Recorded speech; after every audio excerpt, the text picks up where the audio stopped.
Hey Naomi, congrats on the win today. Ons has been one of the best players in the world over the past few years. How much did you miss competing against the best of the best in the sport and kind of being that whole competitive aspect? I mean, I missed it a lot. That's kind of the reason why I came back. I think, for me, where I'm at right now, it gives me like a really good test to see like where my weapons lay against theirs. So I was kind of excited to play against her in the first round. Congrats, Naomi. I'm curious, in this match, did you feel like after, 4 months of maybe sometimes having to think a lot in terms of the clay and the grass, how you wanted to play your game, was this just an autopilot kind of feeling when you played it? Um, Honestly, a little, yeah. I think for me, I've had so many matches on hardcore under my belt, and I learned a lot from my last match on hard, which was against Garcia in Miami. So it was a long time coming, but I'm really glad to be back on hard. And I think, I don't know, even the way that I return now is I took from clay. So I hope that I can keep implementing things that I've learned over the months. You told us the other day in press that when you first touched foot on hardcourt, it was like Sailor Moon transforming. I'm wondering, what's your favorite thing about playing on this surface? And is there anything that you don't like about playing on hardcourts? I would never attack my treasured hardcourt. But I would say my favorite thing about hardcourt, I don't know, it's fast, but it's not too fast. Like I feel like on grass it's somehow a little bit reactive. And I obviously couldn't get used to that quick enough, but on hard it kind of gives me at least a second to, I guess, build up the point. And I also feel like that might also be the reason why I did better on clay as opposed to grass, just because I do quite like building the point. So.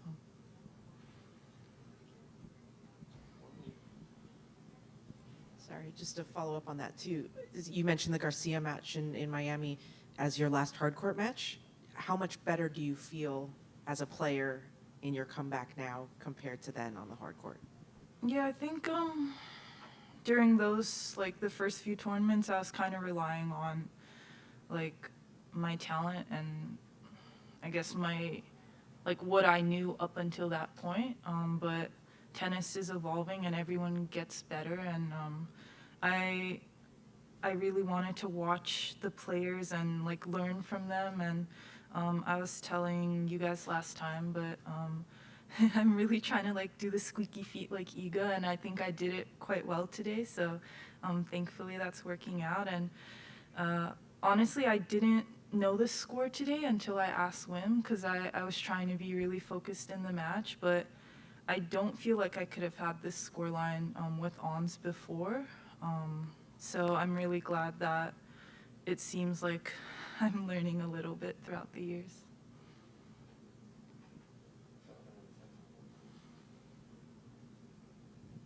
Yeah, Naomi, just back to Ons, because you played against her before. Wondering if you can talk about what you see in her as a competitor and also as a person, knowing her. How can you describe her in general? Thanks. Well, I mean, I think she's the minister of happiness, right? I think she's the friendliest, nicest player. I can't say enough good things about her. And she's been that way since I was like 16, 17, however old I was when we first met. And I think as a competitor, it's kind of intimidating, because she's like, when I saw her at the net, she wasn't smiling, so it threw me off, because she smiles all the time, and I was like, whoa, like, oh, we're here now. But yeah, I think, obviously she's one of the best players in the world, and she got that way for a reason, because she is a killer and she is competitive. So it's kind of cool to see. Hey, Naomi. You were kind enough to sign a lot of autographs and to take a lot of selfies with the fans for about, I guess, 20 to 25 minutes after you won. on the center court. I'm curious, how much do you think about kind of the representational aspect for you when it comes to all of these little black boys and girls and Asian boys and girls who come and watch you play and really see themselves in the success that you've had on the court? Yeah, I mean, I think for me, representation is really important. I've thought that way since I was younger. I know I wouldn't be here without my role models, Serena and Venus. And just to, I guess, blaze that path for other kids is really cool. But I was talking with someone about this the other day, but since becoming a mom, I think the word role model has always been heavy to me, but now it's like I'm looking at kids looking at me and saying that I'm their favorite player, and knowing that, you know, they have a parent behind them that's kind of trusting me with that is really huge. And if I think about Shy, like having a poster of a player, then I'm gonna like do a lot of research on that person. So I really feel the trust, and I think it definitely means a lot to me. So I try to pay it back. Yeah, I know you opened a production company a couple of years ago as well. So when you're thinking about the kind of work that you're doing off the court as well, I mean, what kinds of stories are you looking to tell, and what was kind of the impetus for you to be involved in, I guess, that creative field as well? Yeah, I mean, I think for me, I've been really fortunate to, I guess, come from so many different cultures, heritages. I think sometimes I see the world a little bit differently, and I love telling stories. I love watching movies, and I think that viewpoint is something that needs to come across sometimes. And I guess that's why the production company was started. I love to tell stories that aren't being told yet, and you know, I come from a Japanese mother and a Haitian father, and I grew up in America, so there's so many different things that I'd love to tap into, but currently we have a lot in the works, so I hope you watch or read them when they come out.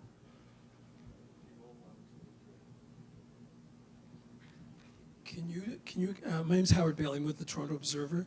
Can you can you describe what it felt like when you realized that you've become a role model and an advocate for new moms, for working moms, and for anyone who'd ever struggled with body image issues? I think, well, today while I was signing autographs, a mom talked to me, and she said that she was having a tough time, and something that I said on court really helped her out. So for me, it's definitely an honor. It's, I don't know, I still feel like I'm figuring myself out, so I'm always a little shocked when someone says that something that I've said or done has helped them out, but I really treasure that a lot, and I think we're all just trying to get through it, and we're all just trying to, you know, find the best way that we know how, and yeah, it's a really big honor for me. Just a quick follow-up. A few months ago, you tweeted something about being a mom and how your body looks. It doesn't matter. Like, it was really succinct, and it blew up. I think there were something like 200,000 likes after about 36 hours, something like that. I don't know if you remember that. Oh, when I type something, I just run away from the app after. I try not to look. But, you know, I think there's so much stress on moms to, like, bounce back or, like, get back to something. And I feel like it's a beautiful, magical thing that you've created a life and inside of you. And you almost don't even really get to treasure that moment. I think for me, I don't know. I feel like giving birth it's normalized, and almost every like mom that I know has had a really difficult pregnancy and labor. So I wish that women could see how strong they are, but also not feel like too many expectations at the same time to, I guess, look a certain way or be a certain way.